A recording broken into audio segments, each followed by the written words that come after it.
soon be offered as a subject in South African high schools. The country will be the first on the continent to offer the subject, which is already offered as an extra-curricular subject at 3 Western Cape schools.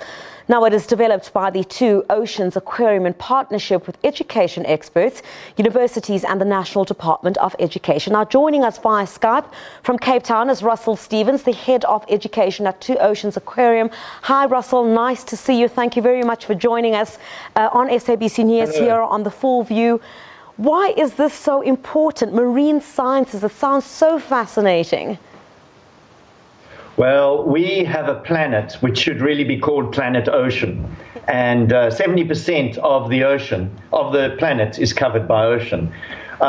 What's very important is it relates to food security, opportunities for ecotourism, particularly ecotourism, because that is a sustainable, employable industry which is an incredible opportunity for all of the young South Africans who are aspiring to consider being involved in the coastal and tourism community. So it's a critical element of where we function. Recently, the Operation Pakisa, the ocean economy, has been declared. And the ocean economy is just one example of how many governments around the world have considered the importance of the oceans for our well-being and for ecotourism and for better understanding of this planet. Well, since we saw the introduction of this at those Western Cape schools, have we seen a lot of interest in marine science? Or do you think perhaps, people still need to get a better understanding of exactly what it is? The first time, I guess, when I heard about it, I'm trying to think, okay, marine science, I know there would be marine law, perhaps, that you would also be able to study at a later stage. But talk to us a bit about what this involves. It's the study of, obviously, the ocean and the ocean economy itself. But just talk to us a bit about that for those who might not understand exactly and why this should actually interest them as a subject at high school. Well, it's a standalone subject, and so the pillars of marine sciences relate to oceanography, which looks at ocean geology, coastal geology, the water, quality of water, the physics of water chemistry, understanding the physics of gas laws and diving science, and understanding how to get yourself diving.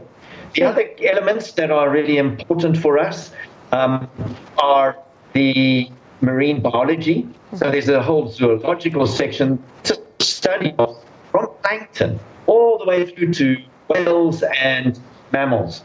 Then there's an element which is very important, and that is humans and the ocean. Yes. Humans interact with the oceans. Unfortunately, many of ocean resources have been depleted. Or on the way in danger of being depleted. And what is important is wise management of that. So sustainable seafood is an element of the humans in the ocean.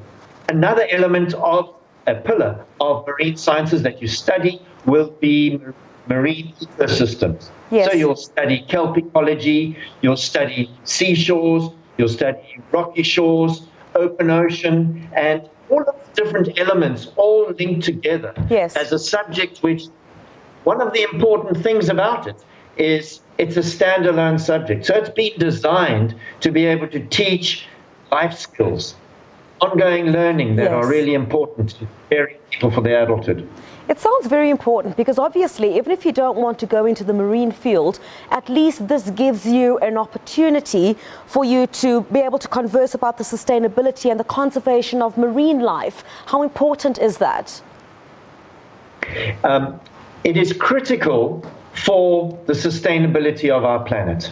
Understanding how to manage resources is so much more important from an informed point of view, is so much more important than just thinking, oh, I've got to be involved in the use of resources without considering other elements. Now, one of the key elements of what we do is the the whole learning of multidisciplinarity. In other words, learning often in many fields at universities or even in other areas is siloed. So you would consider geology as a separate thing from biology. Yeah. Now, in marine sciences, you need to integrate them all. So it might be the first time that students and learners at schools first learn about thinking about their field with due consideration of other fields that they are not as familiar with. Russell, I wish we had more time, but unfortunately, that's where we'll have to leave it. Russell Stevens, the head of education at the Two Oceans Aquarium in Cape Town. Of course, the introduction there of marine sciences as one of the curriculums in high schools, and I think that'll be very interesting given the fact that the majority, of course, of the planet, as he indicated, is covered by the ocean, and I'm sure there'll be quite a lot of people who'd be very interested in that. Let's take a short break.